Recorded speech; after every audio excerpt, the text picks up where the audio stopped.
لبيك اللهم لبيك হজ ইসলামের অন্যতম গুরুত্বপূর্ণ ইবাদত। প্রতি বছর বিশ্বের বিভিন্ন প্রান্ত থেকে লাখো মুসলমান পবিত্র মক্কা ও মদিনায় ছুটে যান হজ পালনের উদ্দেশ্যে। বাংলাদেশ থেকেও বিপুল সংখ্যক ধর্মপ্রাণ মানুষ হজে অংশ নেন। এসব হজ যাত্রীদের নিরাপত্তা ও সুষ্ঠু ব্যবস্থাপনা নিশ্চিত করতে সৌদি আরব প্রতি বছরই নানা উদ্যোগ নেয়।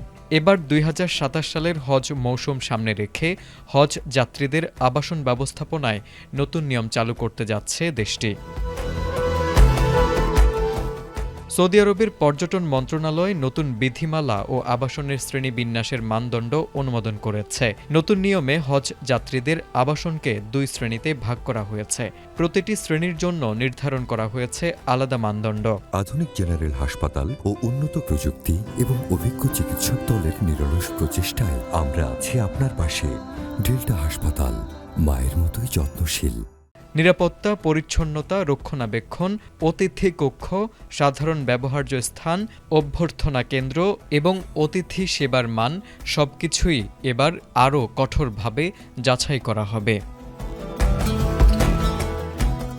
শুধু তাই নয়, আবাসন প্রতিষ্ঠানগুলোকে লাইসেন্স দেওয়ার আগে, কার্যক্রম শুরুর আগে এবং কার্যক্রম চলাকালীন নিয়মিত পরিদর্শনের আওতায় আনা হবে। অর্থাৎ হজ যাত্রীদের গ্রহণের আগেই আবাসন প্রতিষ্ঠানকে নির্ধারিত মান পূরণ করতে হবে। সৌদি কর্তৃপক্ষ বলছে, এর মূল লক্ষ্য হজ যাত্রীদের জন্য নিরাপদ, সুশৃঙ্খল ও মানদণ্ড আবাসন নিশ্চিত করা। ২০২৭ সালের হজ মৌসুমে যারা আবাসন সেবা পরিচালনার জন্য লাইসেন্স নিতে চান তাদের দ্রুত নতুন শর্ত পূরণের প্রস্তুতি নিতে বলা হয়েছে। আবেদন করার আগেই প্রয়োজনীয় রক্ষণাবেক্ষণ ও প্রস্তুতিমূলক কাজ শেষ করতে হবে।